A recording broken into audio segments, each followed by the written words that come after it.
Right then, welcome back to the channel. United, as it stands right now, and this obviously is a very fluid and flexible formation, in talks with a couple of centre-halves, actually 3, maybe even 4 centre-halves, with a view to joining Manchester United. If you've seen the video that I did previously, you'll know that I have a big worry with Jarrad Branthwaite joining Manchester United. I think he's a player who has been massively incorrectly valued, and I think people are projecting what could be rather than what is when it comes to his potential abilities. Whatever you think about his level and his quality, whether or not he has the ability to play for United, are we really getting value for money? With the supposed price of Leny Yoro and the supposed price of Matthijs de Ligt, Manchester United could get both of them over the line for what Everton are asking for Jarrad Branthwaite. And we've put 2 bids in for Branthwaite so far at this point. First one was 35 million plus add-ons. The second one was 45 million plus add-ons. I don't know if there's going to be a third bid, but you would expect it to be somewhere above 50 million. Transfermarkt has him valued at 42 million euros, which is under 40 million pounds. Now, obviously, that doesn't account for a club's personal valuation. It doesn't really account for a lot of the different variables when it comes to feeling and sentiment and things like that, but it's typically not a bad reflection of where players' valuations are. Everton are reportedly using the previous transfer values of Harry Maguire, Fofana and Vardiol as the benchmark for their valuation of Branthwaite. Vardiol is one thing, because I think he was a recognised, very special talent. Harry Maguire was a very established England international. And Wesley Fofana came on the back of an incredible personal season, and Chelsea at the time were just throwing money around like nobody's business, and it was one of the ones that they ended up giving like a 7 or 8 year contract to as well. Putting Branthwaite into that sort of category doesn't really make sense, and also the transfer market on the whole has deflated a little bit when it comes to those real big money sort of moves. They're not really happening at the moment. So I think he's been miscalculated in terms of that. But I do think there is a decent player in there. I just don't think he's the £70 million Manchester United. He absolutely starts. He's unbelievable. I can't wait to watch him play. I think he's decent. I think he's a good Premier League centre-half. I just don't think that extra bit that the Everton fans are desperate to put on top of him is really there. His aerial duels are good. His height and his build allows him to get stuck in and be physical. But he's not world-class there. And forwards can and do get at him. He's got a tendency to go to ground, which I find a worrying thing for a centre-half. Now, yes, he's a pretty solid goal threat for a centre-half. He's a threat from set plays. I don't think that adds 20, 30 million to his price tag. But it's a nice thing to have. His biggest strength is competing at the far post for a flick-on for a header. Seems to get on the end of those quite frequently. And there are things to like about him. The partnership he's had with Tarkowski at Everton is a very brave one, quite an aggressive one.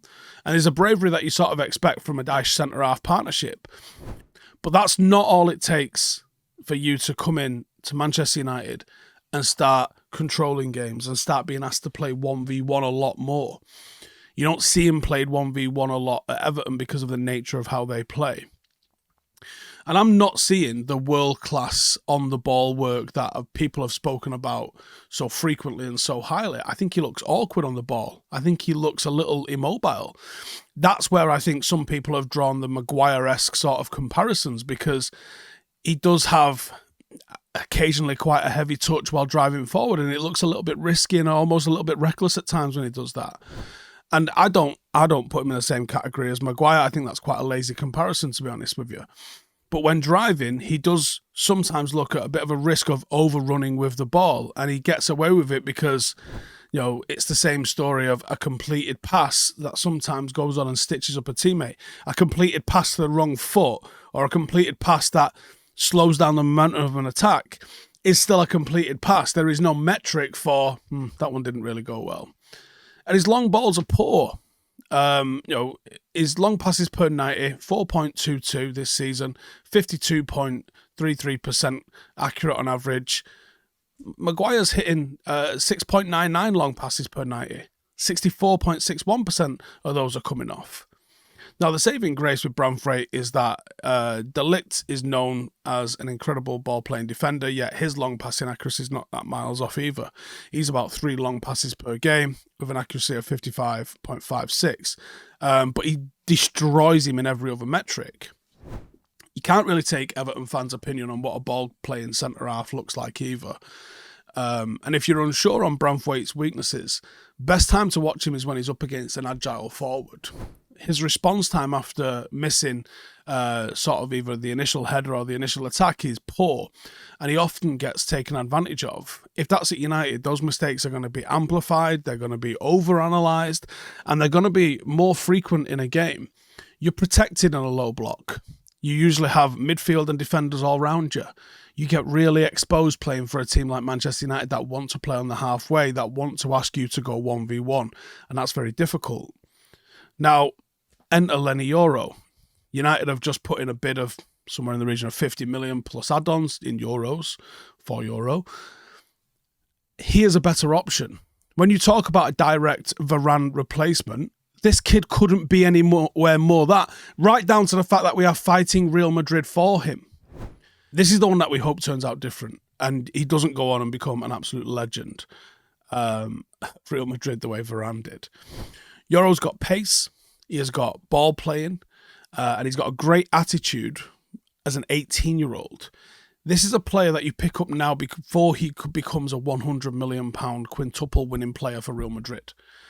The physical attributes are enough to spark a little bit of interest, but the way he uses his body and the way he positions himself, I see a genuinely intelligent footballer. It's something that many players don't get. A complete understanding of how to defend and where to be until they've played 200 games at club level. Yoro is developing rapidly and his value is going to absolutely skyrocket. Now, Paulo Fonseca put some real praise on Leny Yoro's name, and he said it's not normal to have an 18-year-old like Leny. With the maturity and technical abilities he has, for me, he'll be one of the best central defenders in France and probably Europe. He's very well balanced, and there is no doubt he's going to be a great player. I'm confident in saying that this kid's going to go and do great things in the game. And we should be doing everything we can to get this one, not haggling over Branthwaite. I don't think you can justify more than, realistically, 40-45 million for Branthwaite. Maybe push that to 50 because there's the English tax and that you're buying off a club that's got money. 70-80 million bracket, you're dreaming. You're absolutely dreaming. If you're bringing him in as a young left-sided centre-half, he's supposed to be competing with Lisandro Martinez. He's nowhere near the level of Lisandro Martinez. And he's coming in at almost twice what we paid for Lisandro Martinez. It makes absolutely no sense. If Ten Hag's eyeing up a deal as a way to move Martinez on, well, that's terrifying because you've paid twice as much as this guy cost us for a player that's half as good. Branthwaite, in the left side, I know he can play left and right side, but if it's going up against Lisandro Martinez, he doesn't start. Now, I actually don't think Leny Yoro immediately starts either. I think he's going to have to wait to get his opportunity if you bring in De Ligt. I think Leny Yoro becomes the third wheel in that, but I think his pathway into the first team is very clear. I think United have got a very interesting week or two while they figure out what's going on here. Are we really interested in Branthwaite to the point where we're going to continually make these bids? Everton seem like they don't want to budge on a 75 million. I mean, they're entitled to do whatever they want with their player and their evaluation of the player. I just don't think he's anywhere near worth what they're asking for him. And then we've had a bid accepted for a player that's, for me, a lot more suited to what Manchester United should be and how we should play. But he seems like he wants to go to Real Madrid. So, can we convince Leny Yoro that Manchester is where he's going to develop the best? If you do, you've got a £100 million player. You just got him on the cheap. Let me know your thoughts, and I'll catch you in the next one. Laters.